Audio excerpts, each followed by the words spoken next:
Hello and welcome to the WIHS Journal Public Affairs from 104.9. I'm Paul Kretschmer, the second of 2 days, drawn from the Connecticut Network coverage of the unclaimed veterans burial interment at the Veterans Cemetery in Middletown. Now a representative of the Funeral Directors Association. It is the Connecticut Funeral Directors Association's great honor to participate in this important event that provides a dignified military send-off to these 6 United States veterans. In one case, almost 50 years overdue. We are here today thanks to a landmark partnership established 14 years ago between the Connecticut Funeral Directors Association, the Connecticut State Department of Veterans Affairs, and the Missing in America Project.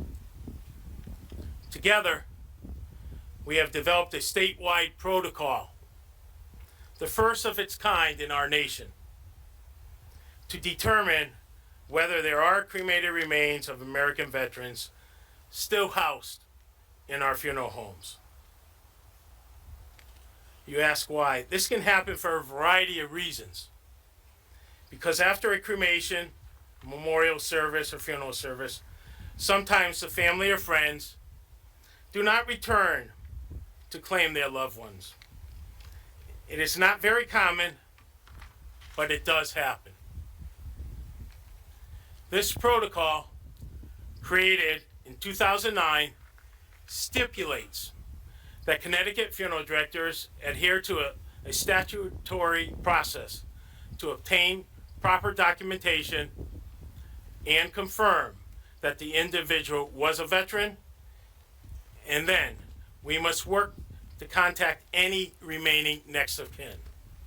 And this may take months, years. If we cannot locate a family, we then follow the federal and state guidelines for approval to provide this veteran with the military funeral. As I stated, this research and the approval process can take some time, but as you can see today, the result is definitely worth the effort. Our sincere respect and appreciation go to these 6 veterans that we honor today, but most of all, to all our nation's departed veterans. We salute every one of them. It's been my honor to be here. It's my honor to represent the Connecticut Funeral Directors Association. And thank you once again for all of you coming out today in support of this. Thank you.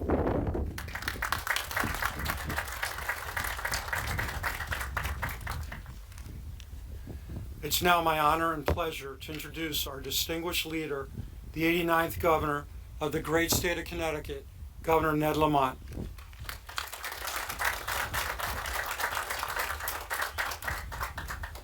Good morning, everybody.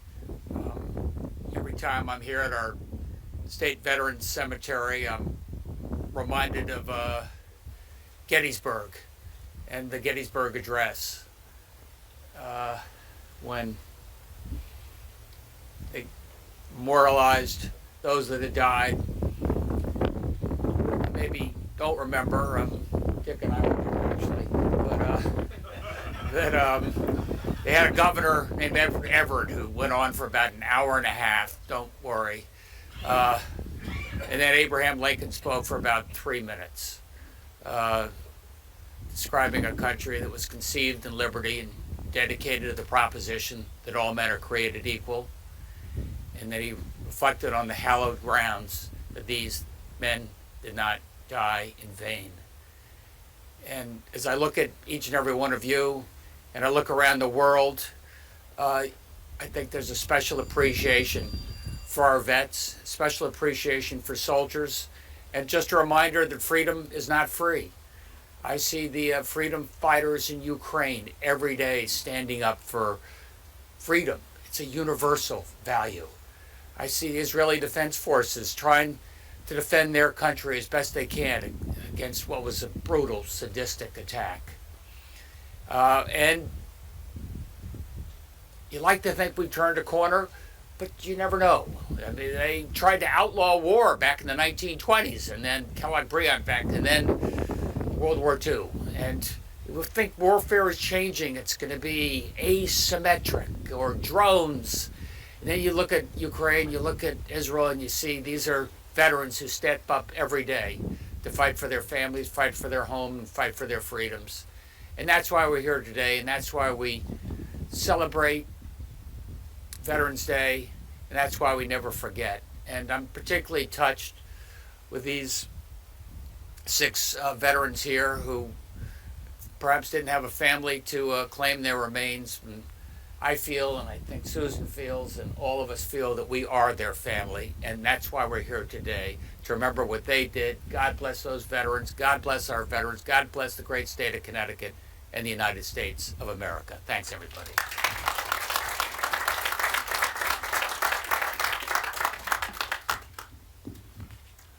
Thank you, Governor. Our mission at the DVA is serving those who served, the living and the departed. That means that our service to veterans does not end when the veteran passes. It continues every day. The work done by our staff here at the cemetery, supported by the entire department, is done for one reason: to honor and remember our departed veterans. Today's ceremony is a testament to our dedication to the warrior ethos to never leave a fallen comrade. Although the men and women we recognize here today may have passed without family or friends to honor them, we gather today to provide the military honors they earned in service to their nation. This is a responsibility that the Department of Veterans Affairs and our statewide veteran service organizations will never abandon. I thank the Connecticut Funeral Directors Association for their hard work in bringing our departed veterans to our cemetery to rest in peace with their brothers and sisters in arms. Our departed brothers and sisters and all veterans are part of our nation's rich history of courageous Americans from every generation who stepped forward to fight for freedom. The colors held high, a symbol of liberty, not just for Americans, but for millions around the world. We thank and memorialize Wilford, Robert, Michael, Joseph, Bernice, and Roland for their service. We thank and honor all veterans for your service to our nation, a nation that was created and is maintained by the service of the men and women in our armed forces, past, present, and future. Commissioner Welch and Major General Levon will now posthumously award the Connecticut Wartime Service Medal to our departed veterans. Military personnel, attention to orders. To all who shall see these presents, greetings. On behalf of the Governor of the State of Connecticut and the Commissioner of the Connecticut Department of Veterans Affairs, this is to certify that the Connecticut Wartime Service Medal is awarded in grateful recognition of honorable and selfless service during a time of war in the armed forces of the United States of America to the following individuals: Technician 5th grade Wilford A. Carpentier, United States Army. Corporal Robert L. Costin, Sr., United States Army. Fireman Apprentice Michael Joseph Grudaduria, Jr., United States Navy. Airman First Class Joseph Henry O'Brien II, United States Air Force. Sergeant Bernice Greenstreet Record, United States Army Air Forces. Private Roland H. Record, United States Army Air Forces. This concludes this two-part series, courtesy of the Connecticut Network, of the Unclaimed Veterans Internment at the Middletown Veterans Cemetery. For further information, call us at 860-346-1049, 860-346-1049. The opinions expressed are those of the participants, not necessarily those of the staff or management of the station. I'm Paul Kretschmer for the WIHS Journal, Public Affairs from 104.9 WIHS.